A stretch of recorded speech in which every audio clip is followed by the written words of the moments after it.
the front page of the Irish Independent, and the front page headline screamed, "Water charges are on the way back as wastage targeted." Households could be facing being charged for using abnormally large amounts of water, with the charge anticipated to be capped at €500 a year. Minister James Brown, the Department of Housing, are preparing draft changes. It's not imminent, but it's been sought. It's provided for in the 2017 Water Act. To get political reaction to this, it's a pleasure to welcome the programme the Shin Fein TD, frontbench spokesperson on housing, Eoin Ó Broin, and TD for Dublin Midwest. What's your reaction to this, Owen? Ivan, good morning. Obviously, Sinn Féin is absolutely opposed to this proposal. This is not a charge for so-called excessive use. This is the introduction of water charges by the back door. Fianna Fáil and Fine Gael always wanted to do this. I was part of the Special Joint Oireachtas Committee on the Future Funding of Water Services back in 2016 and ultimately voted against the report because Fianna Fáil and Fine Gael, despite the very, very strong evidence from experts and a very strong public opinion against the introduction of domestic water charges, want to do this at the kind of thin end of the wedge. But people need to be very clear. If Fianna Fáil and Fine Gael get their way on this, one, it'll do nothing to address water wastage or improve water conservation, but it will lead to every household in the state at some point in the near future paying significant water charges with all of the negative issues that arise from that. So we are opposed to it, as we have always been, and we will fight it tooth and nail. Okay, so therefore you're saying we'll just take Irish Water itself, and the department is being disingenuous when they say every household will get an annual allowance of 213,000 litres a year, which is 1.7 times the average domestic usage. And for larger families, they get an extra 25,000 litres. And they say that 10% of households are using 35% of the water. You're saying all that's bogus?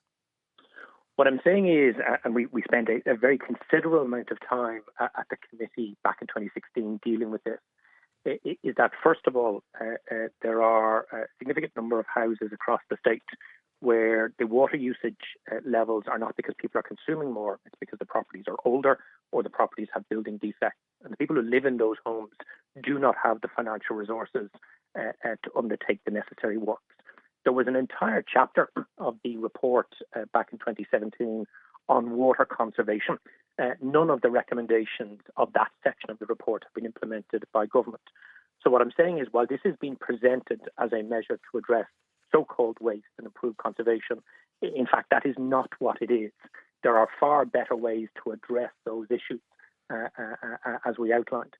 What's also significant is, during the course of the hearing, it became clear that the charge, as was proposed by back then and legislated for back then, would actually cost more money to implement than it would actually raise, making it completely pointless. So if it's not going to reduce wastage, if it's not going to support people to address structural problems in their homes, if it's not going to improve conservation, and if it's going to cost more than it raises, what is the point? And the point is, and this is where the government is being disingenuous, this is actually about a much bigger agenda, which is the application of domestic water charges for everybody in the country.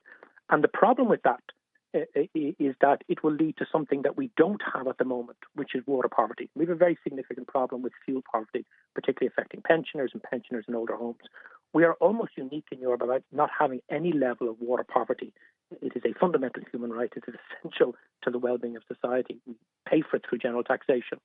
Once you start to introduce domestic water charges, whether in this form or in the other form, you start to see people, pensioners, people on modest or low incomes, unable to actually afford the cost of water with all of the negative consequences.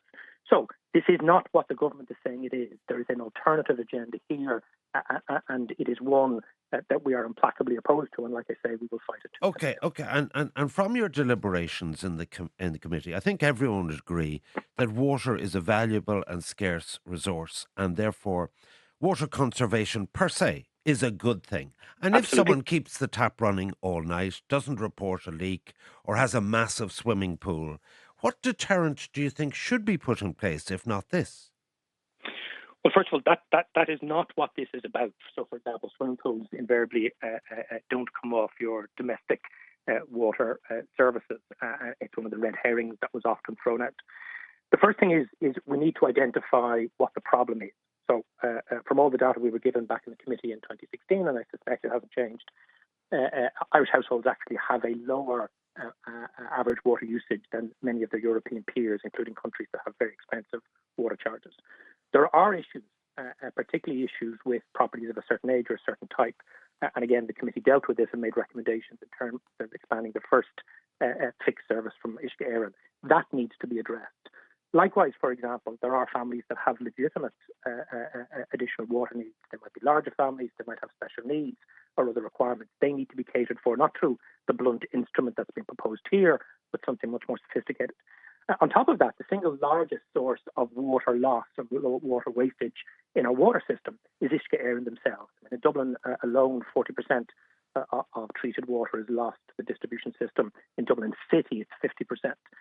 So if government is serious about conservation, and I think they should be, and we spent a lot of time discussing this, there's a whole range of things that we would need to do before you even think about introducing the blunt instrument of a charge on so-called excessive water usage.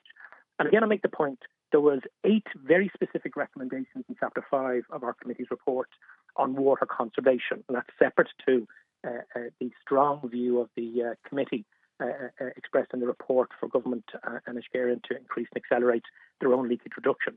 The fact that none of those Chapter 5 recommendations were implemented shows that this isn't actually about conservation. This is about something else. And that's why we're opposed to it. So let me be very clear. I would support any measure, and Sinn Féin would support any measure that addresses the issue of wastage, that addresses the issue of conservation. That's not what this is. It is being packaged in that way to try and make it more palatable for public consumption. But the public will see through this. And it is interesting, Ivan, that this wasn't an issue during the election campaign. Yeah, and there's some text about that. Finally, before I let you go, okay, it's been introduced almost by stealth. Okay. And I think the government themselves know they've been caught out on this. All right. And I'm sure there'll be a lot more when the Dáil resumes. Just, I have to ask you about, so we had the story over the weekend of the arrest of Thomas Gould. A file may or may not be going to the DPP, and Councillor Kenneth Collins and Sinn Féin and Thomas Gould and Mary Lou came out very strongly saying that he wished to make a statement in the Dáil clarifying his position. To which Micheál Martin replied that he wasn't in favour, and what I took from it, he wasn't in favour of people prejudicing a Garda inquiry with their statement, which maybe wouldn't be open to an ordinary citizen. What say you about that? Well, I've got to say I support my colleague Thomas Gould. Very, very serious allegations have been made against him. He's obviously refuted those strongly, and he wants the opportunity to set the record as he sees it straight. I suspect Micheál Martin's comments have very little to do with Thomas Gould and have everything to do with Simon Harris and the Martin Conway affair. But ultimately, look, Micheál Martin has expressed his view, but Thomas has made it very clear he would like the opportunity to set the record straight. The matter is now in the public domain as a result of the leaking and reportage of it. And I think Thomas deserves an opportunity to set his view on the public record. All right. Deputy Eoin Ó Broin, Sinn Féin spokesperson on housing and TD for Dublin Midwest, thank you for joining us on the Pat Kenny Show.